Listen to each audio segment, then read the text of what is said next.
কিছু বলার নেই, একেবারে অন্য জগতে চলে গেছি। ফার্স্টলি আমার একটা বৃহৎ পরিবারের সঙ্গে খেলছি, সেটা একটা অন্য অনুভূতি, সেটা আমি কিছুতেই মানে ওয়ার্ডসে এক্সপ্লেন করতে পারবো না।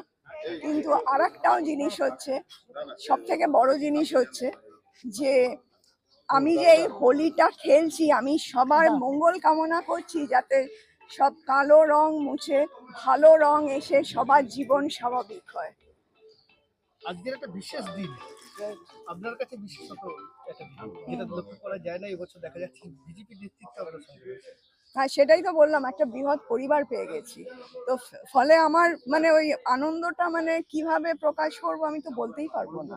সেটা আমার হয়তো পরে মাথায় আস্তে আস্তে ঢুকবে, কিন্তু এখন আমি আপ্লুত। কিন্তু গতকালকে আপনার নাম ঘোষণা হয়েছে দলের পক্ষ থেকে যে আপনি প্রতিদ্বন্দ্বিতা করবেন বিজেপি প্রার্থী হিসেবে কৃষ্ণনগর লোকসভা। এই বিষয়টা কি হবে?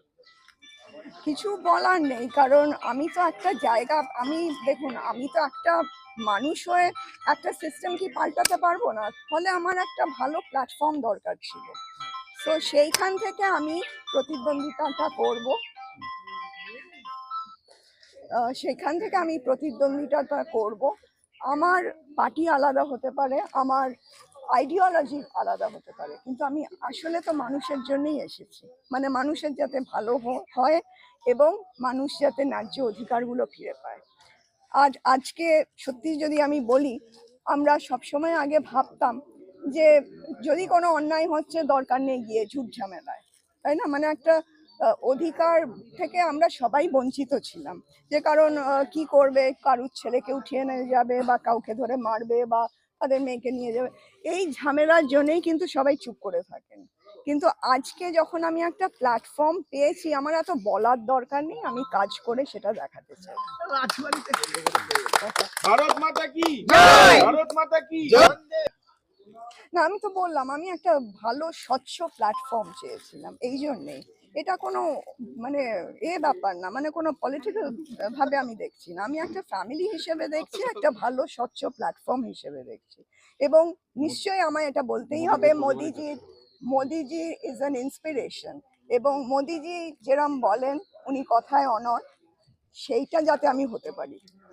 একটা সময় রাজ পরিবার শাসন করছিল, রাজত্ব চালিয়েছে, রাজনীতি থেকে আপনি সেই শাসন কতটা কি পারবেন? দেখুন, সেটা তো খানিকটা না না না, সেটা ভিন্ন হলেও ট্যাকটিকটা এক, তাই না? ট্যাকটিকটা এক, কারণ তখন মানুষের সেবার জন্যই তারা অনেকেই প্রাণ দিয়েছেন, সবাই নিশ্চয়ই জানবেন, কারণ মহারাজা কৃষ্ণচন্দ্র হচ্ছে নাম্বার 30। হ্যাঁ, মানে he is not the first generation, আর আমার ছেলে নাম্বার 40, আমার হাজব্যান্ড নাম্বার 39। সো এই এত দূরের এক্সপিরিয়েন্স কি একেবারে মুছে দেওয়া যায়? যায় না। ফলে আমি যথাসাধ্য চেষ্টা করি এই হেরিটেজ বা এই লেগেসিটাকে ধরে রাখতে, যাতে নাকি আমরা সবাই গর্বিত হতে পারি। Thank you.